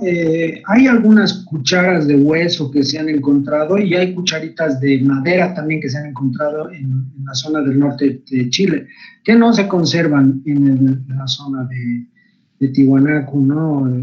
La zona del lago, que los restos así, vegetales orgánicos tienden a degradarse. Probablemente sí se haya sido principalmente consumo, ya sea manual o en las vasijas mismas, ¿no? Tomando las sopas directamente de los tazones, ¿no? Perfecto. Juan Humberto León Espinosa, una pregunta, ¿cuántos tipos de especies de peces que hubo en la época de Tiwanaku? Muchas, porque el género Orestias es un género que tiende a especiar a través de radiación, tiende a especiarse muy fácilmente. Entonces, actualmente existen, no sé, hay los investigadores tienen discrepancias en relación a la cantidad de especies, pero, por ejemplo, pueden ser hasta unas 24. Y probablemente en tiempos precolombinos habían muchísimas más, pero todas probablemente y adaptadas a diferentes nichos dentro del lago, ¿no? A diferentes entornos ambientales en el mismo lago. La introducción de especies ha hecho, de otras especies, sobre todo la trucha, ha hecho mucho daño, la extinción, por ejemplo, del manto y otras especies en el lago Titicaca, y lo mismo la contaminación. Entonces es probable altamente probable que haya habido muchísimas más especies que actualmente desconocemos. Perfecto. Marcelo Campuzano pregunta lo siguiente, en la iconografía de Tiwanaku, ¿qué peces se tomaron en cuenta? Por favor, me refiero al que nos expuso en la fotografía al comenzar. Ya. Sí, bueno, los dos géneros entonces son Orestias y Trichomicterus. El Orestias es el género del carachi, pero también del ispi y del manto, de la boga, y todos son más o menos parecidos, solo que varían en tamaño y en proporciones dentro del cuerpo, ¿no? El ispi es muy chiquitito, pero tiene esa misma forma, ¿no? Que es la forma de ese pez con la boca hacia arriba, que es la que encontramos en la Puerta del Sol y en otra iconografía de Tiwanaku. El suche, en cambio, es un pez gato, es un siluriforme. Bueno, el Trichomicterus, el suche, también el mauri, que es otra especie un poco más grande, tiene bigotes y no tiene escamas, tiene piel, entonces un poquito diferente. Son esos dos géneros que hay y son bastante diferentes entre sí, probablemente fáciles de registrar en la iconografía. Uno tiene bigotes, que sería el Trichomicterus, y el otro no. Perfecto. Turismo Bolivia pregunta lo siguiente. Sabemos que la papa es más carbohidrato, pero su derivado, el chuño y la tunta, ¿qué propiedades diferentes tienen para con respecto a la papa? Es muy buen punto, ¿no? Probablemente estas tecnologías de almacenamiento, tanto de deshidratación, ¿no? Con chuño y la misma punta, fueron tecnologías que se desarrollaron en la zona, ¿no? Y bueno, el principal beneficio que tienen las mismas es que permite conservar la papa durante mayor cantidad de tiempo, ¿no? Más allá de la variación en nutrientes, que no es realmente es inexistente, ¿no? Es simplemente siguen siendo carbohidratos, no hay variación en los nutrientes, pero sí uno la puede almacenar por mucho tiempo, y eso es una ventaja cuando uno necesita eso en ausencia de refrigeradores y de otras tecnologías que tenemos en la actualidad. Perfecto, gracias, doctor. Marta Flores Arismendi, gracias por la presentación. Una consulta. A partir de esta información, ¿se puede conocer si existieron crisis económicas en la sociedad de Tiwanaku? Si es positivo, ¿cómo podríamos hacer este estudio? Perdón, no he escuchado bien, Julio. ¿Me lo puedes volver a repetir? Sí, por favor. A partir de esta información, ¿se puede conocer si existieron crisis económicas en la sociedad de Tiwanaku? Si es positivo, ¿cómo podríamos hacer este estudio? Es una excelente pregunta. Sobre todo a mí me interesa esa pregunta, ¿cómo se puede hacer esos estudios? Porque de haber crisis económicas, seguro las habieron. Entonces, ¿cómo lo hacemos? Es lo que a mí me gusta estudiar. creo que una de las cosas que nos permite eso es tener una mejor idea de cuando estamos estudiando un esqueleto, fecharlo radiocarbónicamente. Tenemos ya la precisión ahora de tenerlo dentro de un rango de tiempo muy, muy específico, más o menos, por ejemplo, 15 años.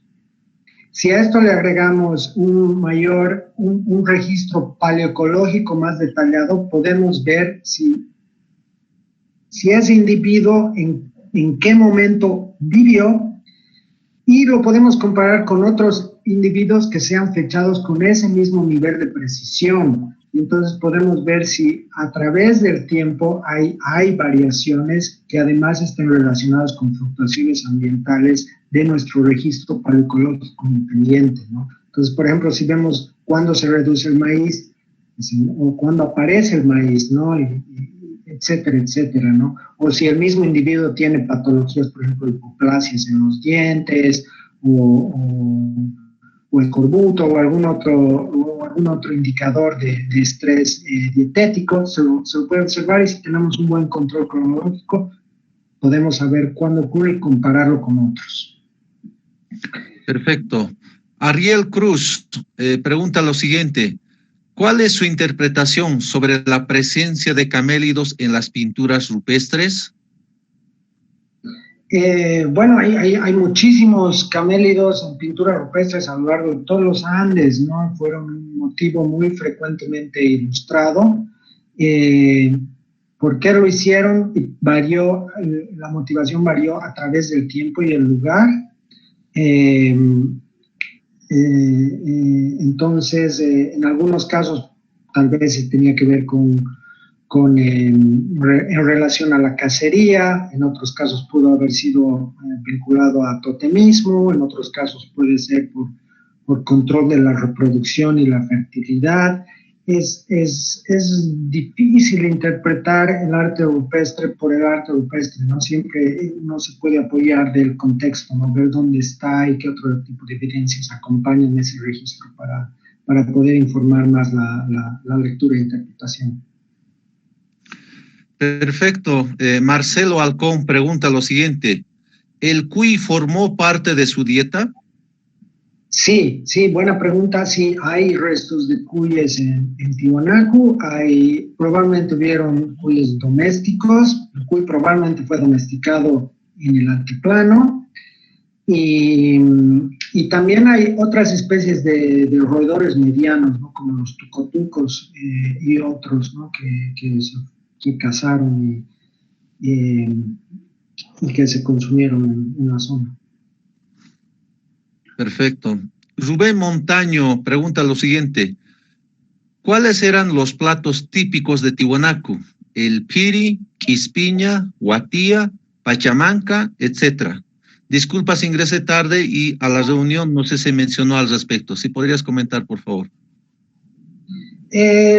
Bueno, yo creo que todos esos son probables, ¿no? Hemos hablado más de generalidades acerca de qué tipo de recursos se consumieron, pero sin lugar a dudas, ¿no? Las diferentes formas en que se consumieron es algo que todavía no hemos explorado mucho, pero es probable que hornos como la guatía, la pachamanca hayan sido parte de cómo se cocinaron, ¿no? Ocasionalmente los camélidos, aunque sabemos que la forma principal en que se consumían eran en estas sopas, ¿no? En ollas, partidos los huesos, fragmentados, para que de esa manera poder extraer la grasa del tuétano y de los huesos, de la médula y los huesos. Perfecto. Nel Profe pregunta lo siguiente. ¿En qué áreas del complejo arqueológico de Tiwanaku se ha encontrado restos de alimentos y en qué concentración y tipo? Y en todas las áreas en que se ha hecho excavaciones se han utilizado la técnica de flotación. Esa técnica que le explicaba, que requiere cortar sedimento y luego flotarlo, y en la materia que está en el suelo, que se disuelve, están las partículas de restos macrobotánicos carbonizados, ¿no? Que hay que recuperarlos y verlos en el microscopio y analizarlos. Pero en todas las áreas que se han excavado se han encontrado. Gracias, doctor. Finalmente, mi pregunta. ¿Tiene algún registro que usted conozca que este tipo de gastronomía que estamos hablando ahora se han encontrado en alguna ofrenda ritual? Buena pregunta. Lo que yo sé es que Bennett encontró, por ejemplo, un fragmento de Papo Chuno en Chiripá, en una de las, creo que era una de las alacenas, ¿no?, de esas estructuras. Y con la doctora Hastor Fensonaje en un sitio en la península de Taraco también hemos recuperado una papa así, casi petrificada la papita, estaba muy bien conservada. Pero después me parece que, al menos en Tiwanaku no, pero en algunos casos en algunas momias del norte de Chile, en sus chuspas, por ejemplo, se encuentran hojas de coca y se ve, por ejemplo, que la coca se comía se pichaba con otras hojas más, no solo era coca, sino habían otras especies de plantas que se mezclaban. Así conjuntos de diferentes especies juntas. Después, la verdad es que, bueno, y en Acapana algunos restos de estas semillas, ¿no?, que se han recuperado, que eran de las zapotáceas, esas de tierras bajas, pero después es muy, muy raro, ¿no? Y en algunos casos, tú sabes, camélidos más un poco articulados, o hay algunos rasgos de pocitos que tienen varios huesos fragmentaditos. Ahí, por ejemplo, hay pocitos que solamente tienen huesos de pescado, ¿no?, que probablemente eso derivó de algún consumo, o huesitos de aves, ¿no? Creo que Mario, ¿no?, ha encontrado uno así en Acapana. Entonces, hay esos rasguitos, esos pozos. Yo creo que ahí va a ser más la posibilidad de encontrar ese tipo de evidencias, pero falta, hay que investigar, pues combinar la flotación con el estudio de cada uno de estos rastros en detalle. Y Claudín Valier se ha hecho un poquito de eso también en su tesis. Perfecto, doctor. Eso, claro, yo hago la pregunta a partir de los últimos hallazgos de la gestión pasada en Calasasaya, en la que hemos encontrado una ofrenda de aproximadamente un diámetro de 70 centímetros con una profundidad aproximadamente entre 80 y 1 metro, y donde estaban ofrendadas y la comida formaba parte de la ofrenda. Entonces creo que todos estos datos vamos a dar como un pincelazo al finalizar este evento, que el CIAT estará haciendo una exposición sobre las últimas excavaciones de los últimos 3 años. Quiero pasar la última pregunta que llegó al Facebook, también en el grupo Meet. Marcelo Borja pregunta lo siguiente: ¿qué restos se encontraron en los pilones y batanes? Buena pregunta. De los batanes se han analizado algunos y se han encontrado algunos residuos, ¿no? Incluso un poquito de maíz, si no recuerdo mal, también algunos restos de quinoa, pero esos hay que lavarlos con agua destilada y se pueden recuperar granos de almidón, pero y otitolitos también se pueden recuperar de las piedras. Pero no sé si de los pilares he hecho este trabajo. Perfecto. Márgara Toro Mendoza pregunta lo siguiente: ¿qué productos agrícolas consumían los pobladores de Tiwanaku? Y con eso cerramos, doctor. Bueno, vimos que quinoa, papas, y bueno, hay una variedad de otros productos, ¿no? Plantas acuáticas como la totora, cactáceas, ¿no? Y bueno, otras especies menores que de fabáceas, poáceas, etcétera, de otras especies más silvestres que probablemente no eran consumidas por los humanos. Pero no, agradecer todas las preguntas, han sido excelentes, muy buenas, y agradecerte a ti, Julio, por la invitación, y mandar un saludo a todos, ¿no? Y eso, y agradecerles por la atención. A usted, doctor Capriles. Antes de finalizar, quiero transmitirte en los lugares donde han mandado saludos y un fuerte abrazo. Mencionamos a nivel fuera de nuestro querido territorio nacional, Escriben desde Jujuy, Argentina, desde Lima, Perú, desde Londres con Pamela Gómez, desde Bogotá, Colombia, Cusco, Perú, Arequipa, Perú, de Massachusetts y Guatemala. En el país, por supuesto, hay una audiencia, ya casi todas las noches nos hacen seguimiento, por ejemplo, saludar hasta Quime, saludar a Cochabamba, que también está todas las noches haciendo el seguimiento de este evento internacional, a Potosí, a Trinidad, Río Mamoré, a Sucre, a La Paz, a la ciudad del Alto, a las provincias y por ende acá en Tiwanaku, que es una audiencia para aprender acerca de su patrimonio prehispánico. Con esto concluyo, doctor, agradecerte a nombre de la institución, de todas las instituciones vivas, de las autoridades originarias, por participar con nosotros y por ende. Y el último saludo que llega al grupo es desde Chile. También te hacen un saludo de la Gabriela Torres. En ese entendido, también van llegando desde Buenos Aires, desde México, desde España, Javier Rivera, que te está saludando. Y, por supuesto, doctor, este evento internacional, el objetivo es socializar, que escuchen directamente de aquellos que han hecho su investigación y su propia interpretación. Con esto te doy paso para la despedida correspondiente, estimado doctor Capriles. Bueno, eso, saludos, felicitarles por el lindo serie de charlas que están organizando y nada, pues mandar un abrazo fuerte a toda la gente que sigue esto y que tenemos que seguir investigando nuestro país, sobre todo los chicos estudiantes, que se animen, que necesitamos más arqueólogos de Tiwanaku, más arqueólogos de todo lado, de Quime, de Sucre, y en todas partes del mundo también. Entonces, bueno, eso, ¿no? Agradecerte y ojalá estar ahí de vuelta en Tiwanaku pronto.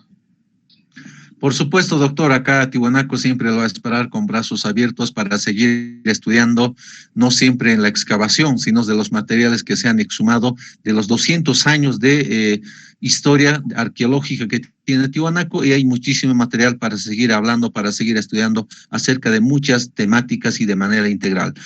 Finalmente quiero hacer conocer, doctor, que la institución como retribución le va a hacer llegar un certificado por esta participación y disertación magistral en este evento internacional de arqueología de Tiwanaku. Con esto concluimos.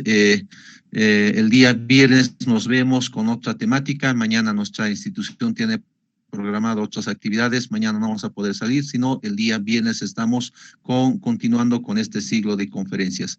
Muchísimas gracias a todos por asistir, así también en el grupo del Google Meet y en la plataforma institucional del Centro de Investigaciones Arqueológicas, Antropológicas y de Administración de Tiwanaku. Muy buenas noches y nos vemos el día viernes por la tarde.